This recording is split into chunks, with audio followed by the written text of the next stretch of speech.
How will you ease the tax burden on landowners with regard to the opt-outs that go to school districts? Dennis, in a previous answer, said that the people holding the white signs have his name, Dennis. He's not Mike Rounds, he's Dennis Daugaard. But you notice how he wraps himself in the Rounds administration whenever it's something that he wants to agree with, and then runs from them when it's something he doesn't want anything to do with. Well, the truth of the matter is, he just didn't answer the question. He didn't answer what's going to happen with property taxes. It's going to be a continuation of what we have as it relates to education. Here's what's going on. The share of education in the state budget went from 39% when they took office to 31% today. Okay? That's what's happening to education. They are presiding over the dismantling of public education in South Dakota. 39% of the budget 8 years ago, 31% of the budget now. Any increases have been through clenched teeth and over their heads by the legislature, which seemed to be quite passionate, at least in the Senate, when it came to education. Now, here's the other thing to understand. There are three sources of funding for schools for the children in South Dakota. One is the federal government, and South Dakota does real well in terms of federal dollars. The second is you, the property taxpayer, and your property taxes are high. The reason they're high is because the state's share, the third leg of the stool, is woefully inadequate and has been going down for the last 8 years. 39% 8 years ago, 31% today. South Dakota, at the state level, sends fewer dollars back for the students than any state in the nation.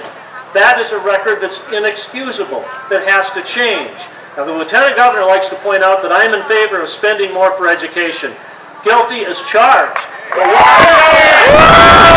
I tell him is those dollars come from somewhere, and it's not an increase in taxes. It's a change in state government, a very fundamental change.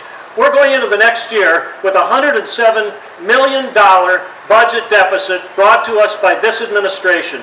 That's 9% of the entire revenue stream for South Dakota, which means that 9% of all the money we bring in will just go to pay the deficit that they've created. That's what happens when you grow state government. That's what happens when the general fund goes up at 5.5%. And as far as teachers and the other things that are important that he talks about, they sure are. That's why we have to reduce the size of state government elsewhere. Mr. Daugaard, 2 minutes to rebuttal. Well, again, my opponent needs a new calculator. The budget deficit next year, the projected deficit, the number he uses is almost a year old. It came up last December. He continues to use it in spite of changes that have been implemented in the law. It's probably more close to $85 million. Now, why do we have a deficit? Why do we have a deficit? We have a deficit for the same reason that all other states but a few have it, because the national recession has caused tax revenue to fall, and it has caused Medicaid claims to skyrocket. Medicaid claims in South Dakota now consume 1/4 of the whole budget. Medicaid claims are up 68% since Governor Rounds and I took office. The entire rest of the budget has gone up about 3.6% per year. Now, 18.7 of that is entirely attributable to inflation. 6.6 of it could be population growth. So to suggest that the budget has ballooned out of control in the last 8 years is baloney. Now, he also talked about the smaller percentage spent on education.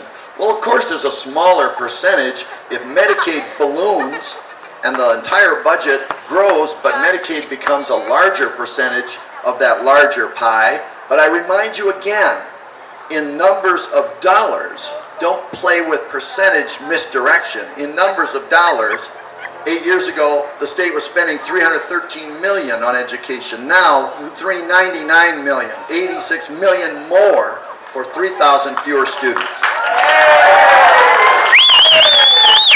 2 minutes for your rebuttal, Mr. Heideprin. Thank you. Dennis says that we should look at the actual dollar amounts and not the percentage.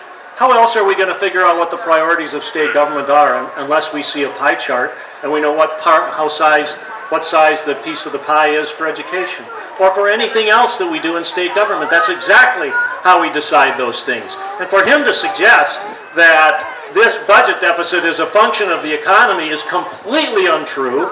For 7 of the 8 years they've been in office, they have submitted budgets with structural deficits to the legislature in South Dakota. They don't know how to balance a budget. They can't balance a budget without a structural deficit in it. In fact, the governor's own veto of House Bill 1060, the wind energy bill, talks about the structural deficit and the problem that we have in South Dakota with it. We just can't control spending at the state level, and that's what we need to do.